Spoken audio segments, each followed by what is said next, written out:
अस्सलाम वालेकुम dear students. आज के हमारे लेक्चर का टॉपिक है टाइप्स ऑफ एग्रीकल्चर यानी ज़राअत की इकसाम।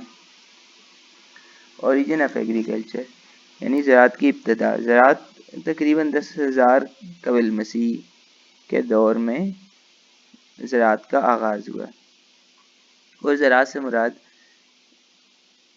फसलों की काश्त और जानवरों की परवरिश है। लफ्ज़ एग्रीकल्चर का root word Latin root word agri है, जिसका मतलब फील्ड या खेत है, और कल्चर जिसका मतलब काश्तकारी है। इस तरह एग्रीकल्चर से मुराद ज़मीन की काश्त है। टाइप्स ऑफ एग्रीकल्चर या ज़राअत की इकसाम। ज़राअत को दो बड़ी इकसाम में डिवाइड किया जाता है, सबसिस्टेंस एग्रीकल्चर और कमर्शियल एग्रीकल्चर। सबसिस्टेंस एग्रीकल्चर से मुराद खुद कफालती ज़राअत है, यानी स्मॉल स्केल एग्रीकल्चर, जिसकी फर्दर 3 टाइप्स हैं: नोमैडिक हर्डिंग, शिफ्टिंग कल्टीवेशन और इंटेंसिव सबसिस्टेंस एग्रीकल्चर। जबकि दूसरा कमर्शियल एग्रीकल्चर या तजारती ज़राअत है, जिसकी फर्दर टाइप्स हैं, जिसमें extensive livestock ranching, dairy farming, mixed farming, extensive grain farming, Mediterranean agriculture और प्लांटेशन एग्रीकल्चर शामिल है। ज़राअत को दो बड़ी इकसाम में डिवाइड किया जाता है। फर्स्ट है सबसिस्टेंस एग्रीकल्चर, या इसे हम उर्दू में खुद कफालती ज़राअत कहते हैं। सबसिस्टेंस एग्रीकल्चर एक स्मॉल स्केल एग्रीकल्चर है, यह छोटे पैमाने की काश्तकारी या ज़राअत है, जिसमें किसान अपनी फैमिली की ज़रूरियात को पूरी करने के लिए ज़राअत से वाबस्ता होता है।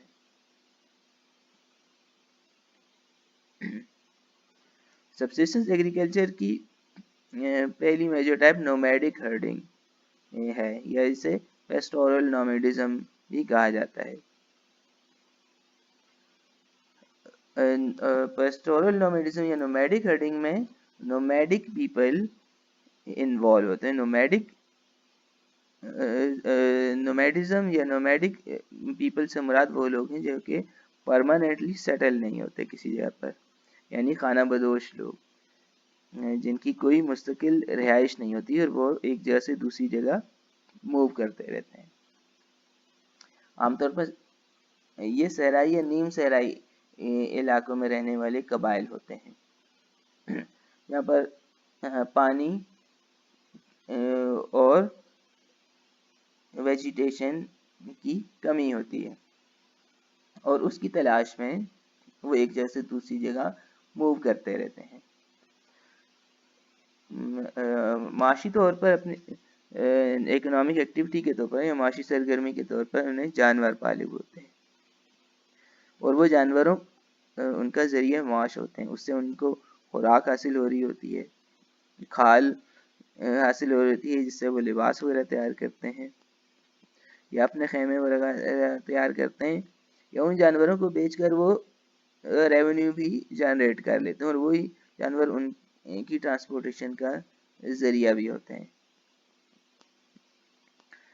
नोमैडिक हर्डिंग में इन्वॉल्व लोग ज़्यादातर central Asia, north and west Africa यानी शुमाली और मगरबी अफ्रीका, मंगोलिया और यूरोप के कुछ इलाकों में पाए जाते हैं।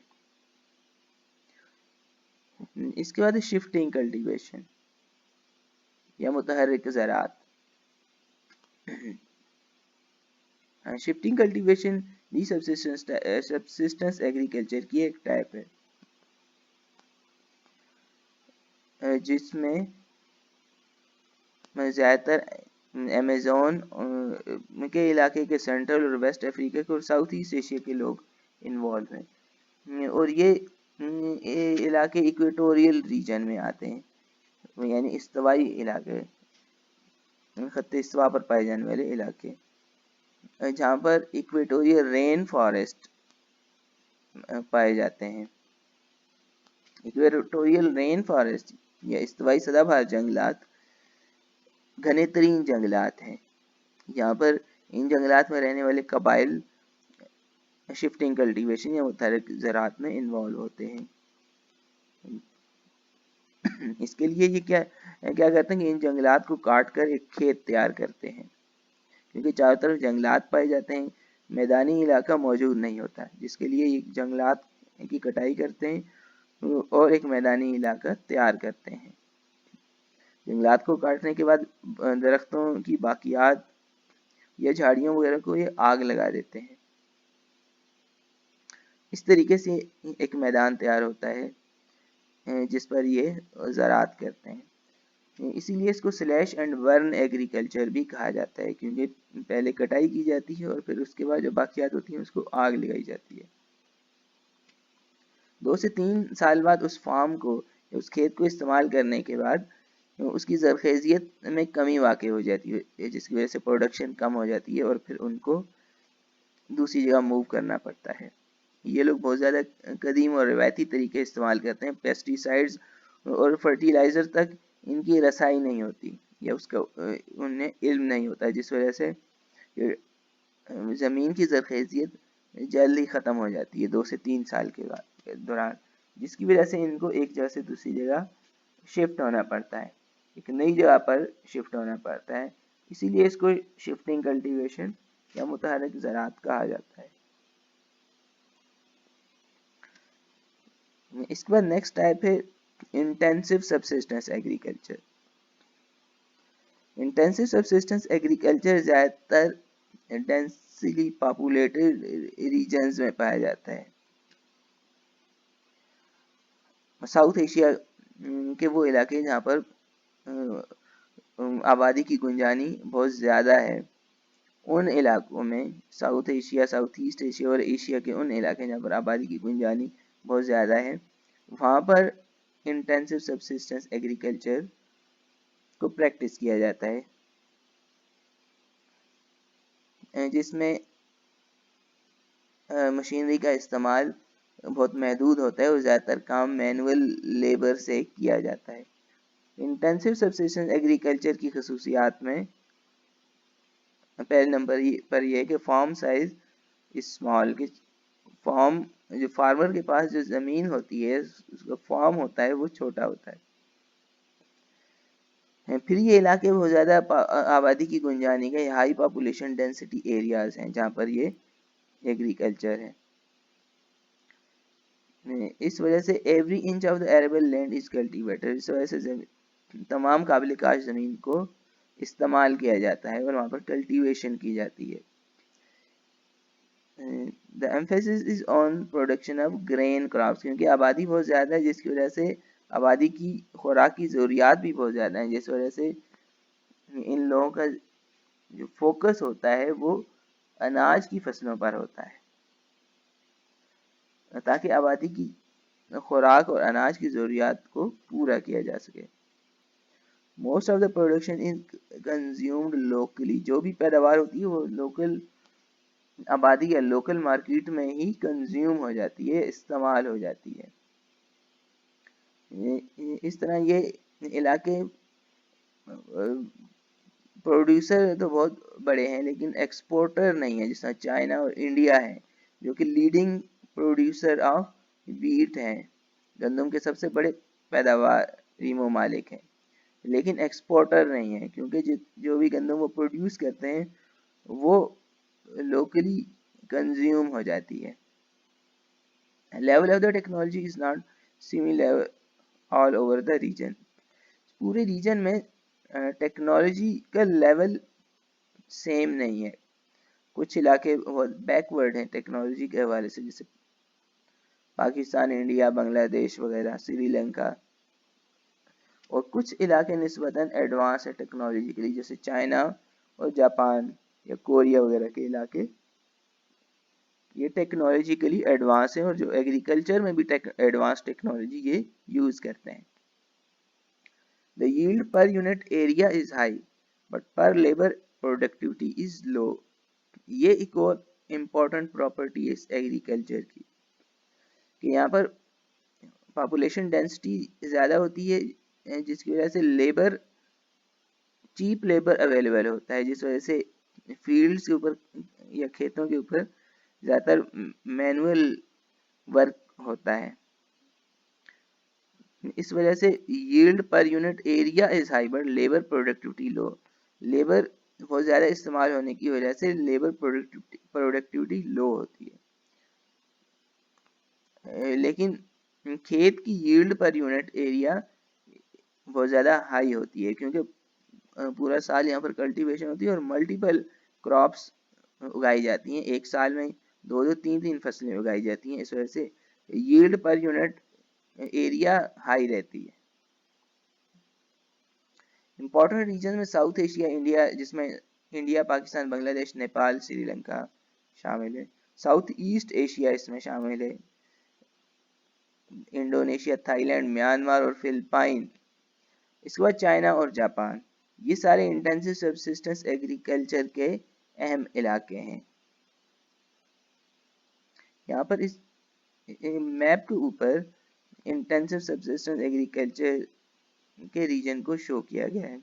इस रीजन को फर्दर दो हिस्सों में डिवाइड किया जाता है, rice dominant area and wheat dominant area.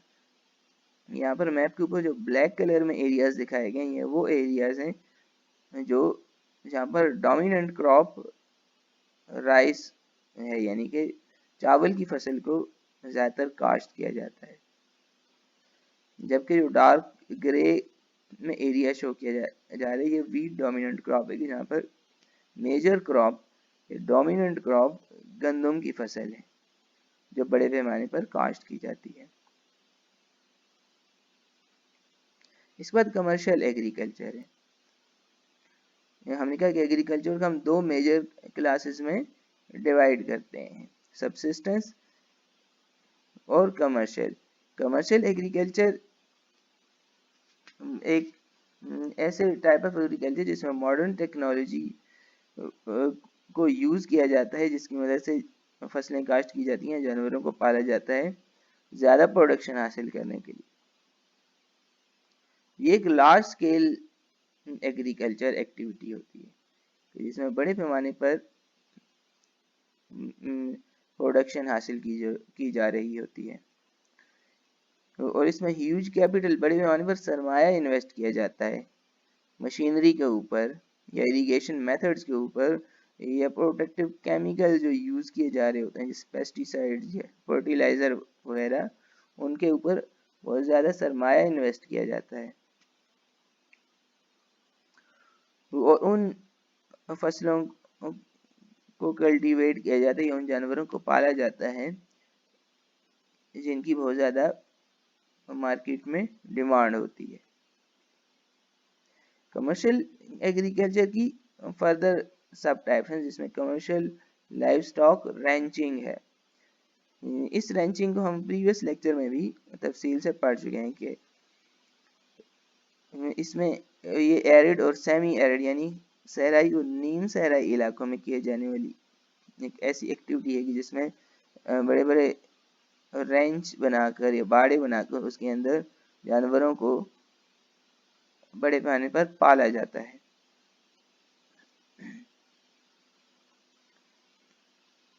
इसकी खसूसियात में यह है कि ये एक बहुत ऑर्गेनाइज और कैपिटल इंटेंसिव एक्टिविटी है, मुनज़्ज़म तरीके से की जाने वाली एक्टिविटी है जिस पर बड़े पैमाने पर सरमाया भी खर्च किया जाता है और परमानेंट रेंच के ऊपर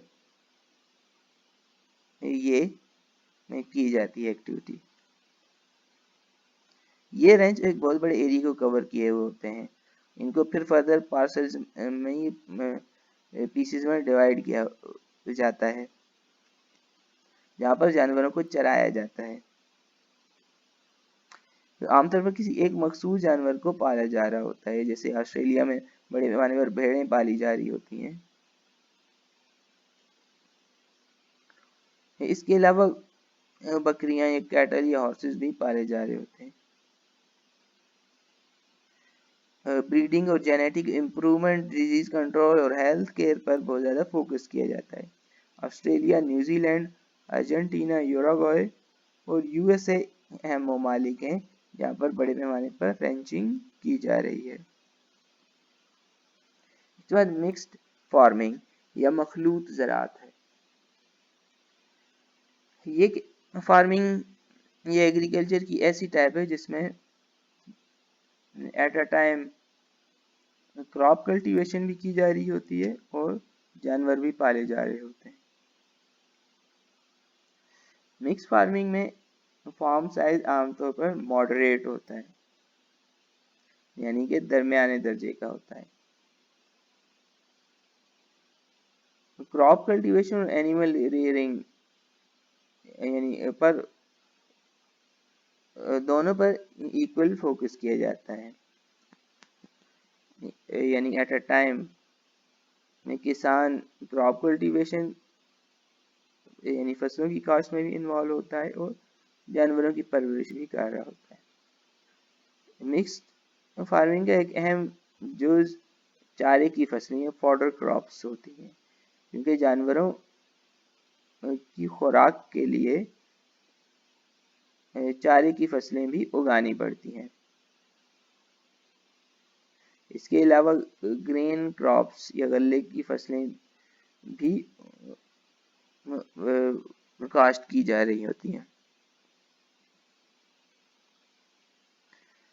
जानवर पालने के अलावा और कई तरह की एक्टिविटीज़ भी की जा रही होती हैं, जिसमें मुख्तलिफ लिविंग ऑर्गेनिज्म की परवरिश की जा रही होती है। जैसे पोल्ट्री फार्मिंग की एक्टिविटी की जा रही होती है, बाज़ फार्म्स के ऊपर बी कीपिंग या शहद की मक्खियाँ पाली जा रही होती हैं। इस लिहाज से मिक्स फार्मिंग या मखलूत ज़राअत में इन्वॉल्व फार्मर पूरा साल बिजी रहते हैं और उनको पूरा साल किसी न किसी ज़रिए से इनकम भी हो रही होती है और कोई भी ऑफ सीज़न नहीं होता उनका। अगर क्रॉप पर कोई ऑफ सीज़न आ जाए तो अल्टरनेट एक्टिविटी की तरफ वो शिफ्ट हो जाते हैं।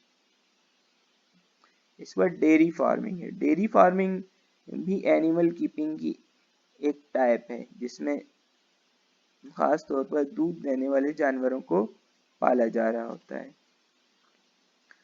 और उनसे दूध और दीगर डेयरी प्रोडक्ट्स हासिल की जा रही होती हैं कमर्शियल लेवल के ऊपर और उनको मार्केट किया जा रहा होता है। ये एक बहुत एडवांस टाइप ऑफ फार्मिंग है जो कैपिटल इंटेंसिव है, क्योंकि उसमें एनिमल शेड जानवरों के लिए शेड तामीर किए जाते हैं, चारे के लिए स्टोरेज फैसिलिटीज बनाई जाती हैं, दूध निकालने के लिए मशीनें खरीदी जा रही होती हैं, जिस वजह से डेयरी फार्मिंग एक बहुत ज़्यादा कैपिटल इंटेंसिव एक्टिविटी बन जाता है, यानी कि ऐसी एक्टिविटी जिसमें भारी सरमाए की ज़रूरत होती है। कैटल ब्रीडिंग, उनकी हेल्थ केयर और वेटरनरी सर्विसेज पर खुसूसी तवज्जो दी जाती है। ये इंडोर एक्टिविटी आमतौर पर सर्द ममालिक में बड़े पैमाने पर की जा यूरोप और कनाडा जैसे सर्द ममालिक में बड़े पैमाने पर की जा रही होती है और इसमें कोई ऑफ सीजन नहीं होता, यानी पूरा साल ये एक्टिविटी जारी रहती है। इसके बाद कमर्शियल ग्रेन फार्मिंग है, यानी अनाज की तौसीई काश्त, जिसे एक्सटेंसिव फार्मिंग भी कहते हैं। और ये इंटेंसिव फार्मिंग को ऑपोजिट है। इंटेंसिव फार्मिंग में हमने कहा कि फार्म साइज छोटा होता है, जबकि एक्सटेंसिव फार्मिंग में फार्म साइज बड़ा होता है। इंटेंसिव फार्मिंग में हमने पढ़ा कि वो हाई पॉपुलेशन डेंसिटी एरिया में की जा रही होती है, जबकि एक्सटेंसिव फार्मिंग उन इलाकों में की जा रही है जहाँ पर लो पॉपुलेशन डेंसिटी है।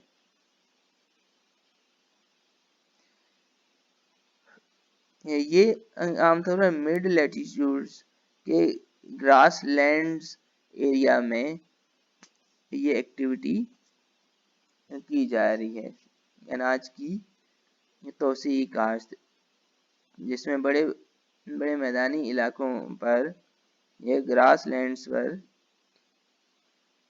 मैकेनाइज्ड तरीके से, यानी कि मैकेनाइज्ड एग्रीकल्चर को यूज करते हुए मशीनी ज़राअत के जरिए से लार्ज स्केल ग्रेन फार्मिंग की जा रही है।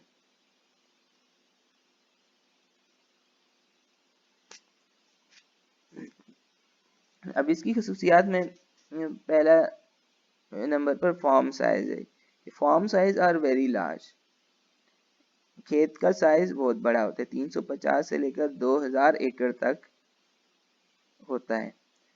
हाईली मैकेनाइज्ड, यानी कि टोटल मशीनी ज़राअत है कि जिसमें मैनुअल लेबर वर्क इन्वॉल्व नहीं है, यानी हाथ से कुछ काम करने का कोई तस्वुर नहीं है,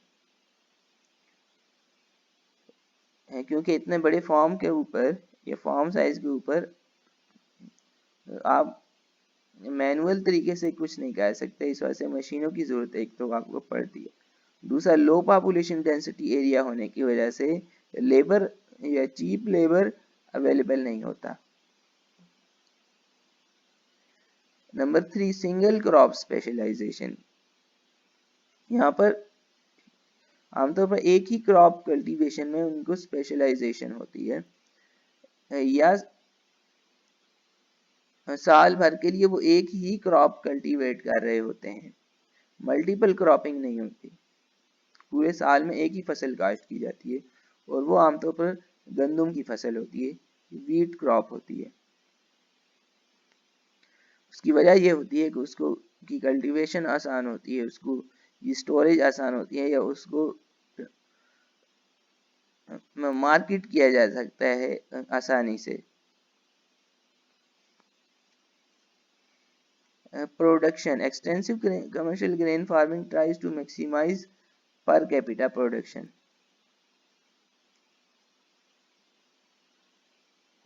क्योंकि यहाँ पर फार्म साइज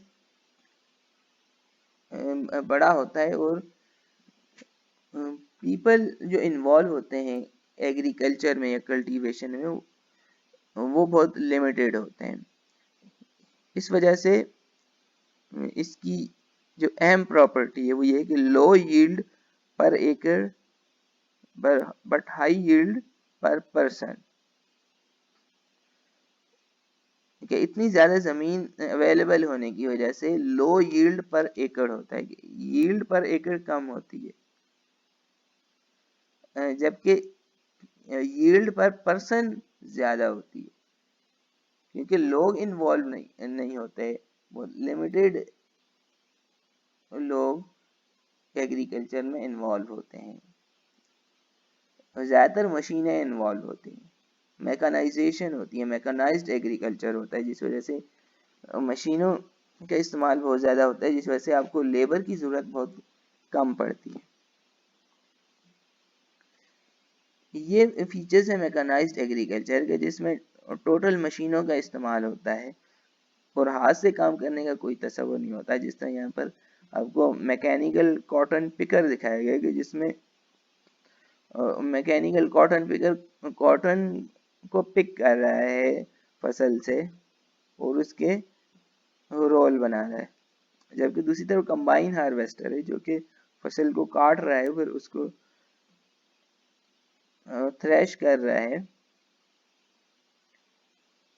इसके बाद रीजन्स हैं कमर्शियल ग्रेन फार्मिंग के, इसमें प्रेरीज हैं, यूएसए और कनाडा के ग्रास लैंड प्रेरीज पर ग्रेन फार्मिंग हो रही है बड़े पैमाने के ऊपर। ऑस्ट्रेलिया के ग्रास लैंड जिनको डाउन्स ऑफ ऑस्ट्रेलिया कहा जाता है, वहाँ ये एक्टिविटी बड़े पैमाने के ऊपर ही है। पंपास ऑफ अर्जेंटीना, अर्जेंटीना में पंपास के ग्रास लैंड्स पर, और स्टेप्स रशिया और यूक्रेन में स्टेप्स के ग्रास लैंड के ऊपर ये एक्टिविटी हो रही है। यहाँ पर मैप में आपको ये रीजन्स दिखाए गए हैं जहाँ पर कमर्शियल ग्रेन फार्मिंग बड़े पैमाने के ऊपर हो रही है। इस बार प्लांटेशन एग्रीकल्चर है, ये भी एक बहुत स्पेशलाइज्ड टाइप ऑफ एग्रीकल्चर है जो कि labour intensive profit oriented large scale production system है. It is practiced by large multinational companies that specialize in one cash crop. Multinational companies आमतौर पर, ये बड़ी बड़ी कंपनीज इसमें इन्वॉल्व होती हैं जो इनकी स्पेशलाइजेशन होती है किसी एक कैश क्रॉप या नकद आवर फसल को उगाने में. उनकी स्पेशलाइजेशन होती है जिसको बड़े बड़े फॉर्म्स के ऊपर उगा रहे होते हैं और फिर उसको आगे वो प्रोसेस कर रहे होते हैं, पैक कर रहे होते हैं, उसको मार्केट कर रहे होते हैं. और ये सारा काम एक ही कंपनी कर रही होती है. जिसकी एग्जांपल बड़ी बड़ी कंपनीज हैं जैसे लिप्टन येलो लेवल है जो कि टी प्लांटेशन में बहुत ज़्यादा महारत रखती है. जो एक क्रॉप जिसमें उसकी स्पेशलाइजेशन है वो टी है, जिसको उगाने के लिए उन्होंने बड़े बड़े प्लांटेशन फार्म्स बनाए हुए हैं जहाँ पर उसको खुद उगाते हैं, फिर उसके बाद प्रोसेसिंग करते हैं, उसकी पैकेजिंग करते हैं, उसकी मार्केटिंग करते हैं. इस तरह लेक्सन टोबैको कंपनी है. इसी तरह कॉफ़ी कंपनीज हैं मुख्तलिफ जो खुद कॉफ़ी उगाती हैं, उसको प्रोसेस करती हैं और आगे मार्केटिंग करती हैं उसकी. तो प्लांटेशन एग्रीकल्चर में मुख्तलिफ फसलें उगाई जा रही होती हैं जैसे टी है, कॉफ़ी है, cocoa, rubber, tobacco, palm oil, sugar cane. ये वो फसलें हैं जो प्लांटेशन एग्रीकल्चर के मेथड के ज़रिए से उगाई जा रही हैं.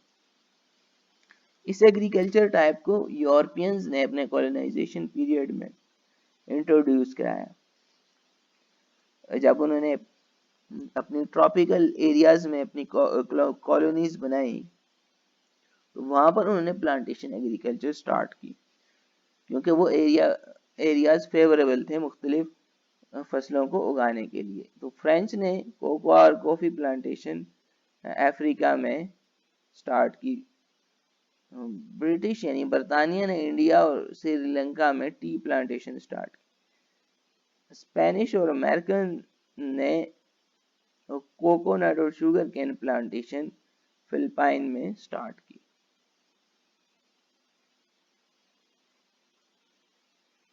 उसके बाद जब उनका कॉलोनाइजेशन पीरियड ख़त्म हो गया और वापस चले गए तो लोकल गवर्नमेंट्स और लोकल जो पीपल थे उन्होंने इस प्लांटेशन एग्रीकल्चर को जारी रखा.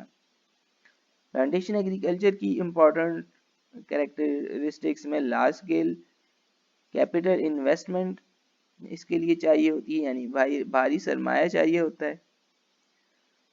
N army of cheap labour, आपको बड़ी तादाद में लेबर, सस्ते लेबर चाहिए होते हैं जो उन एग्रीकल्चर फार्म्स पर वर्क करें. मैनेजरियल और टेक्निकल सपोर्ट स्टाफ आपको चाहिए होते हैं. आपने उसकी मार्केटिंग करनी है, उसकी पैकेजिंग करनी है, उसकी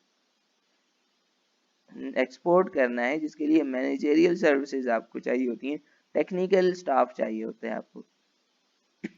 scientific methods of cultivation apply किए जाते हैं. किसी एक सिंगल क्रॉप स्पेशलाइजेशन, कोई एक कैश क्रॉप में उनको महारत हासिल होती है. फिर गुड सिस्टम और ट्रांसपोर्टेशन उनको चाहिए होता है. इसके बाद मेडिटेरेनियन एग्रीकल्चर है. ये भी कमर्शियल एग्रीकल्चर की एक टाइप है जो मेडिटेरेनियन रीजन में जिसकी प्रैक्टिस की जाती है. और मेडिटेरेनियन रीजन वो रीजन है कि जहाँ पर मेडिटेरेनियन क्लाइमेट एग्जिस्ट करता है. मेडिटेरेनियन क्लाइमेट की प्रॉपर्टी क्या है कि hot summer are hot and dry and winter are cold and wet. यानी मौसम सरमा में, मौसम गर्मा में गर्मी होती है और खुश्क सीजन होता है. जबकि मौसम सरमा में यानी सर्दियों में सर्द मौसम होता है, उसके साथ वेट मौसम होता है यानी बारिशें होती हैं. जबकि गर्मियां ड्राई सीजन होता है.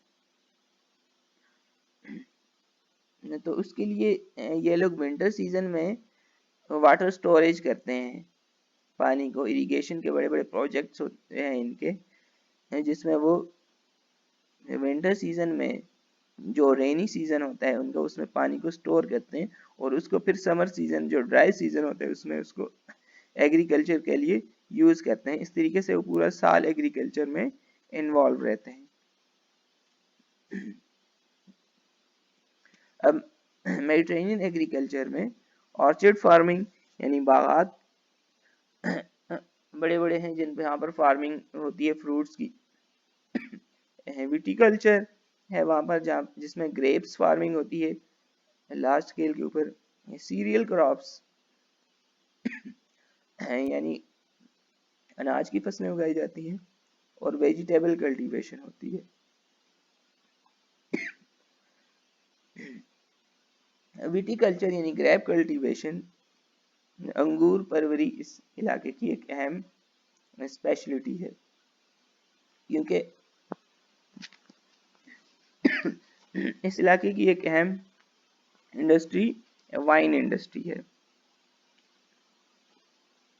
यानी शराब की सनत, जिसमें वो मुख्तलिफ किस्म की शराब तैयार करते हैं खासतौर पर यूरोपियन कंट्रीज, जिसके लिए उनको रॉ मटेरियल के तौर पर अंगूर चाहिए होते हैं। इस वजह से उसको वो बड़े पैमाने के ऊपर विटीकल्चर में प्रोड्यूस करते हैं। इसके अलावा ये सिट्रस फ्रूट्स को बड़े पैमाने पर यानी लेमन, लाइम, ऑरेंज और ग्रेप फ्रूट्स यहाँ पर प्रोड्यूस किए जाते हैं। इसके अलावा ऑलिव और फिग्स यानी कि अंजीर और जैतून भी बड़े पैमाने पर यहाँ पर प्रोड्यूस किया जाता है। मेडिटेरेनियन रीजन में तकरीबन तमाम बर-ए-आज़म में ये पाया जाता है जहाँ पर मेडिटेरेनियन क्लाइमेट एग्जिस्ट करता है और मेडिटेरेनियन रीजन में शुमार किया जाता है। जिसमें यूरोप है, जिसमें स्पेन, फ्रांस, इटली वगैरह है। एशिया में टर्की, सीरिया, लेबनान वगैरह के इलाके हैं। अफ्रीका में मोरक्को, अल्जीरिया, तुनिसिया, लीबिया है। नॉर्थ अमेरिका में कैलिफोर्निया के रीजन और साउथ अमेरिका में सेंट्रल चिली है। यहाँ पर ग्रीन कलर में आपको मेडिटेरेनियन रीजन मैप के ऊपर शो किया गया है। इसके बाद ट्रक फार्मिंग है। ये भी एक इम्पोर्टेंट कमर्शियल फार्मिंग की टाइप है कि जिसमें बड़े बड़े जो मेट्रोपॉलिटन सिटीज होते हैं उसके आउटस्कर्ट में एक फार्म लैंड बनाया जाता है और वहाँ पर बड़े पैमाने के ऊपर वेजिटेबल और फ्रूट वगैरह प्रोड्यूस किए जाते हैं या डेयरी फार्मिंग की जाती है और वहाँ से डेली बेसिस के ऊपर, रोजाना की बुनियाद के ऊपर शहर की मार्केट है उसको फ्रूट्स, वेजिटेबल्स, मिल्क और फ्लावर्स वगैरह सप्लाई किए जाते हैं। वो अब फार्म लैंड्स शहर के करीब ही कायम किए जाते हैं और वहाँ पर advance technology, fertiliser, pesticides, high yield variety seeds को यूज करके मैक्सिमम आउटपुट लिया जाता है वहाँ से। और उन फार्म्स का फासला इतना रखा जाता है कि जो ट्रक्स या व्हीकल्स के जरिए आसानी से विद इन फ्यू आवर्स उसको मार्केट तक पहुंचाया जा सके। इस वजह से इसको ट्रक फार्मिंग कहा जाता है क्योंकि आमतौर पर ट्रक्स यूज होते हैं ट्रांसपोर्टेशन के लिए इसमें। और फार्म्स का फासला इतना ही रखा जाता है कि ट्रक इजीली उसको मार्केट तक सप्लाई कर सकें प्रोडक्ट्स को। ये तरीका predominant type of agriculture in US south east, US के जनूब मशरिक के जो बड़े बड़े मेट्रोपॉलिटन सेंटर्स हैं वहां से ये स्टार्ट हुआ और फिर ये दीगर इलाकों में भी इसको अपनाया गया।